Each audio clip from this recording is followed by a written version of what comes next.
Hai sahabat servis, pada kesempatan kali ini saya akan melakukan perbaikan lemari pendingin freezer box dengan keluhan di bagian atas terdapat gumpalan es yang cukup tebal.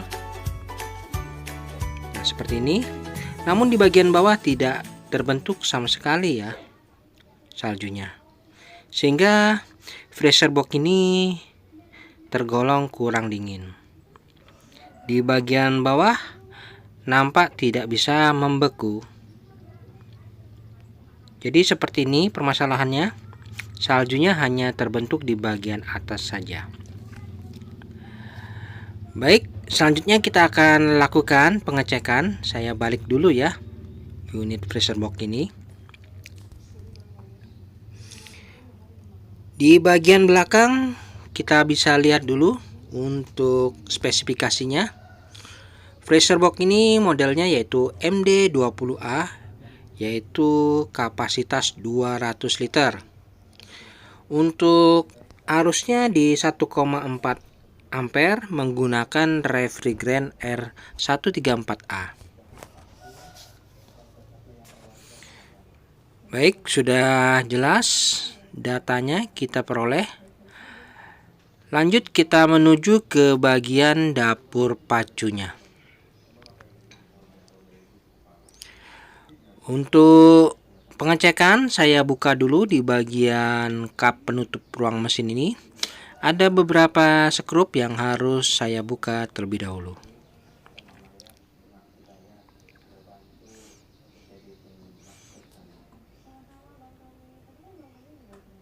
Oke, kita akan bisa lihat ya. Di penutup kap ruang mesin ini nampak terlihat mesin kompresor kondisinya aktif. Saya raba di filter dryer tidak ada terasa hangat. Kemudian untuk pipa pres saya rasa ada terasa panas. Untuk mesin kompresor saya rasakan bergetar. Jadi mesin kompresornya ini aktif. Untuk mesin kompresornya bisa kita lihat ini menggunakan mesin kompresor SD162H L1UB yang kategorinya adalah 1/5 PK. Baik, jadi untuk kasus seperti ini ada indikasi kebocoran freon pada sistem. Namun sebelumnya kita bisa cek terlebih dahulu apakah ada bercak oli pada bagian perpipaannya, khususnya di area sambungan serta filter dryer. Apakah ada bercak oli? Filter dryer tidak ada terasa hangat. Oke, jadi ini adalah indikasi kebocoran freon pada sistem. Langkah selanjutnya saya akan matikan dulu unit freezer box ini. Saya cabut sumbernya. Seperti biasa saya akan buatkan lubang pada area filter dryer. Saya gunakan paku untuk membuat lubang pada filter dryer ini, yang mana akan saya berikan sedikit pipa kapiler.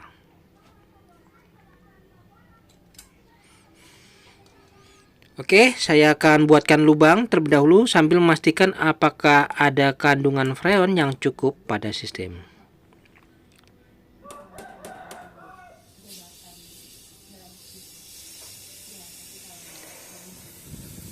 Ya, ini kandungan gas freon sudah keluar.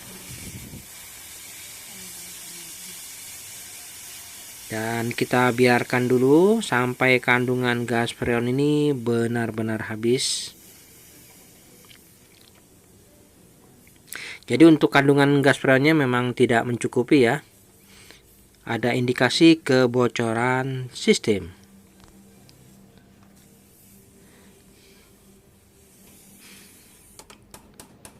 Oke, selanjutnya saya akan pasangkan sedikit pipa kapiler pada lubang tersebut. Fungsi dari pipa kapiler ini adalah untuk proses pemvakuman serta untuk menganalisa di mana kira-kira letak kebocorannya ya. Baik, setelah saya pasang sedikit pipa kapiler, selanjutnya saya akan lakukan pengelasan.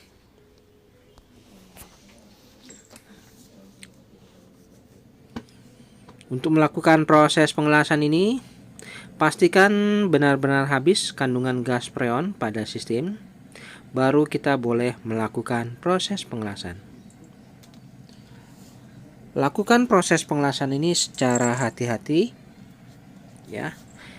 Jangan sampai terjadi kebocoran pada sistem pada saat melakukan proses pengelasan.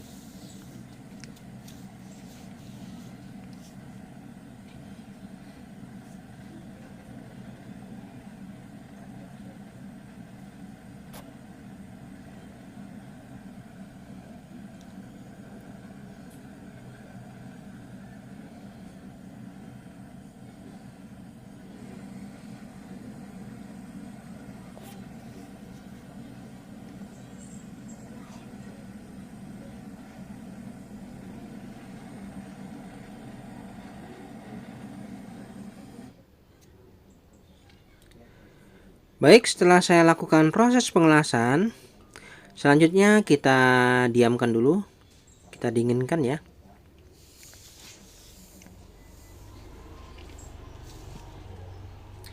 Dan setelah itu kita nyalakan lagi unit freezer box ini. Setelah freezer box menyala, pastikan ada semburan udara pada jalur ujung pipa kapiler yang telah kita pasang ini. Kemudian kita cek sambil kita dinginkan, pastikan las-lasannya ini tidak ada mengalami kebocoran. Kemudian saya siapkan cairan metil atau Tauson. Saya akan analisa di mana kira-kira letak kebocorannya ya. Saya gunakan cairan metil ini untuk menganalisa di mana kira-kira kebocorannya. Apakah di jalur evaporator atau di jalur pipa kondensor. Caranya kita pasang tutup cairan metil ini sambil kita berikan cairan metil sedikit pada ujung pipa kapiler ini. Lalu kita pantau terus gelembung udara yang ada pada cairan metil ini apakah mau berhenti atau tidak. Diperlukan waktu kurang lebih sekitar 15 menit ya. Oke, kita mulai dari sekarang.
Baik, setelah kurang lebih sekitar 15 menit, kita bisa tambahkan cairan metil ini. Dan kita lihat gelembung udaranya masih ada sedikit, namun sempat berhenti ya, menandakan bahwa ini terjadi kebocoran di area pipa kondensor. Selanjutnya kita pastikan apakah terjadi kebuntuan pada sistem. Caranya kita cabut saja sumbernya, lalu kita lihat apakah cairan metil ini terhisap. Oke, setelah saya cabut, ya, cairan metil terhisap, menandakan bahwa tidak ada kebuntuan pada sistem. Baik, dari sini kita bisa simpulkan bahwa telah terjadi kebocoran halus di area pipa kondensor, ya. Jadi untuk pipa evaporatornya di bagian ruang freezer ini saya rasa aman, tidak ada masalah. Jadi kita tidak perlu memikirkan. Kita hanya tinggal memikirkan pipa kondensor di bagian luar. Jadi saya akan pasangkan pipa kondensor 20 lekukan di bagian belakang unit freezer box ini. Baik, selanjutnya untuk mengatasi masalah ini saya sudah siapkan ya bahan-bahannya. Yang pertama saya siapkan 1 kaleng gas freon, saya gunakan Jincool R134A. Kemudian skrup secukupnya beserta ring, pentil pengisian dan kawat las, lalu keran freon, serta pipa kondensor. Ini saya siapkan 12 dan 8U. Jadi totalnya sebanyak 20 lekukan. Oke, kebetulan yang ada ya 12 dan 8 ya. Jadi totalnya tetap sama 20U. Saya akan pasangkan di bagian belakang. Saya pasang pentil pengisian juga terlebih dahulu ya. Oke, saya pasang dulu. Dan setelah saya pasang pipa kondensor di bagian belakang seperti ini. Jadi pipa kondensernya ini kebetulan adanya 12 dan 8. Namun apabila ada 10 kali 2 ya tidak masalah. Pemasangannya kita berikan jarak ya, spasi antara kondensor 1 dan 2. Lalu saya sambungkan hubungan seri saja kondensor ini antara kondensor 8 dan 12. Kemudian ujung dari kondensor itu saya pasang pada jalur tekan pada kompresor. Lalu ujung satunya saya pasang pada filter dryer. Oke, seperti ini ya. Jadi untuk pipa kondensor yang lama tidak saya pakai. Ini sudah saya pasang juga pentil pengisian. Saya pasang selang manifold juga. Dan selanjutnya tinggal dilakukan proses pemvakuman. Sebelumnya saya siapkan tang ampere untuk mengukur arus saat ini sebelum dilakukan proses pengisian freon. Jadi arusnya ini berapa?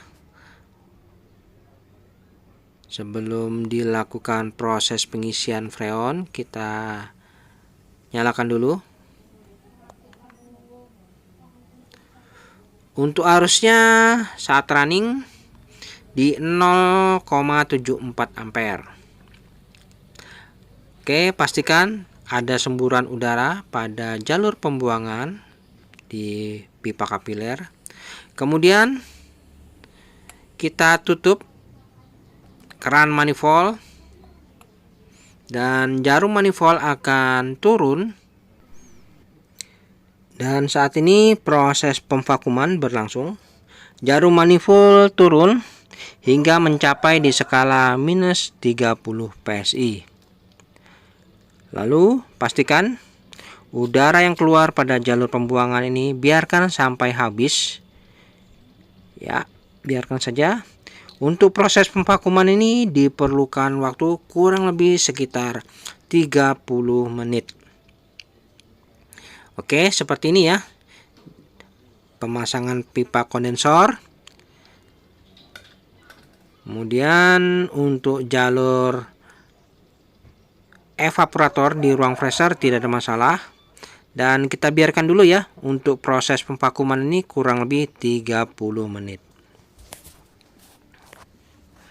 Baik, setelah kurang lebih 30 menit proses pemvakuman, kita lihat untuk jarum manifold sudah menunjukkan di skala minus 30 PSI. Kemudian kita pastikan tidak ada lagi udara yang keluar pada jalur pembuangan pada pipa kapiler. Selanjutnya kita lakukan penyegelan saja pada ujung jalur pipa kapiler ini.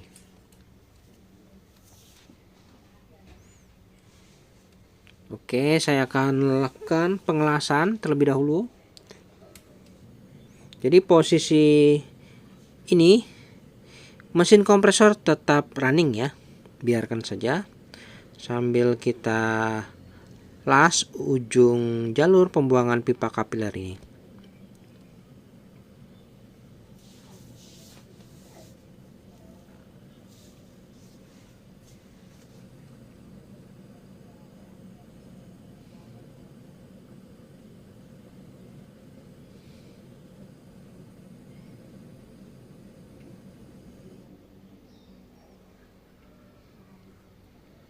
Oke, setelah tertutup penyegelan pada jalur ujung pipa kapiler, langkah selanjutnya saya siapkan gas freon ya. Ini Jinko R134A yang masih utuh. Kemudian ini keran freon saya pasang dulu. Untuk pemasangan keran freon, kita harus pastikan jarum pada bagian tengahnya ini naik.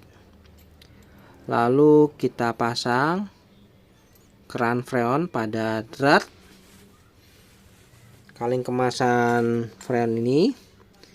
Kemudian bisa kita kencangkan.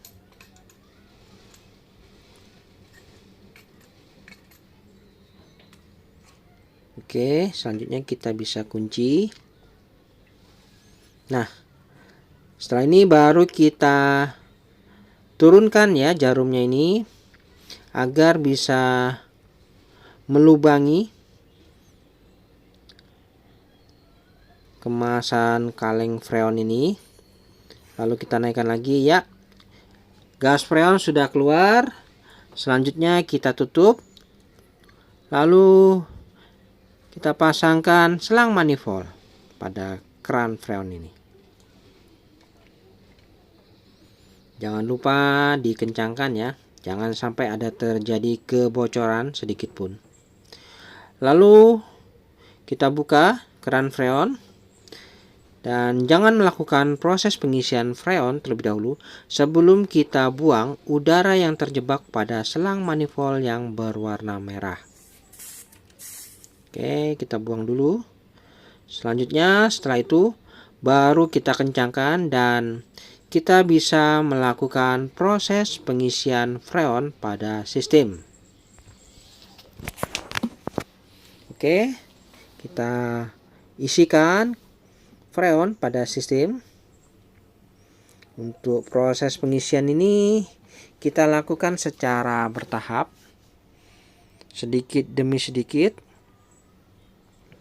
hingga mencapai di tekanan 10 PSI.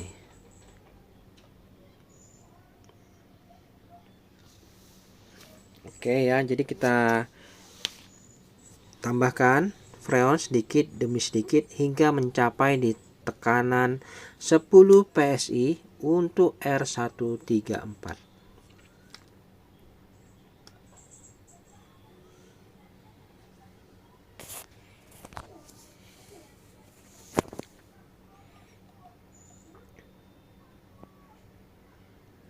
Oke. Jadi kita biarkan dulu running ya. Sambil kita tambah sedikit demi sedikit. Saat ini arusnya di 0,78 atau 79. Oke, kita biarkan dulu running. Dan setelah dilakukan proses pengisian freon, saat ini sudah di skala 10 PSI. Saya rasa untuk proses pengisian freon sudah cukup. Arusnya di 1,08 atau 1,1 kurang lebih. Saya raba di filter dryer sudah terasa hangat ya, mantap. Kemudian kita raba juga di pipa kondensor sudah terasa panas. Untuk proses pengisian freon saya rasa sudah cukup, tinggal kita rapikan saja ya perpipaannya ini. Oke, kita rapikan perpipaannya ini, kemudian selang manifold bisa kita lepas saja.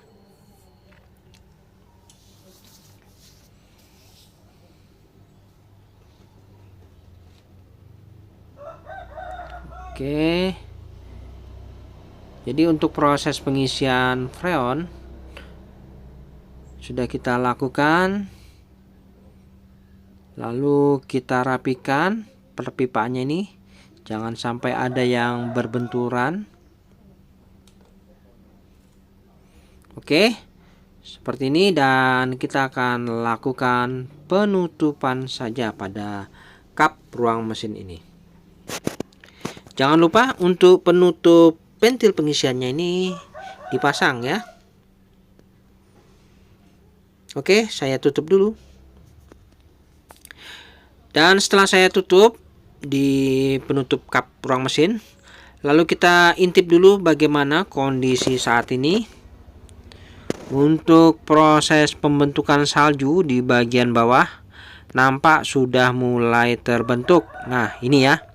Ini sudah mulai terbentuk, di sini terjadi pembekuan. Yang awalnya tadi tidak ada proses pembekuan di bagian bawah. Untuk melihat hasilnya diperlukan waktu kurang lebih 1 hari ya. Kita biarkan dulu dan besok kita lakukan pengecekan kembali. Baik, setelah 1 hari kemudian saya lakukan pengecekan bagaimana kondisinya. Untuk pipa kondensor terasa hangat ya, pertanda baik ini. Lalu kita lihat bagaimana hasilnya di ruang freezer. Wah, kepulan hawa dinginnya sudah berhamburan keluar ya. Kemudian kita lihat ya, proses pembentukan saljunya sudah merata ke bawah. Dan dipastikan di bagian bawah juga sudah membeku, kering, tidak ada genangan air basah, menandakan bahwa proses pendinginan ini sudah sempurna ya. Jadi mantap. Baik teman-teman, sampai di sini dulu perjumpaan video saya, dan kita akan ketemu lagi pada video-video saya selanjutnya. Sampai jumpa.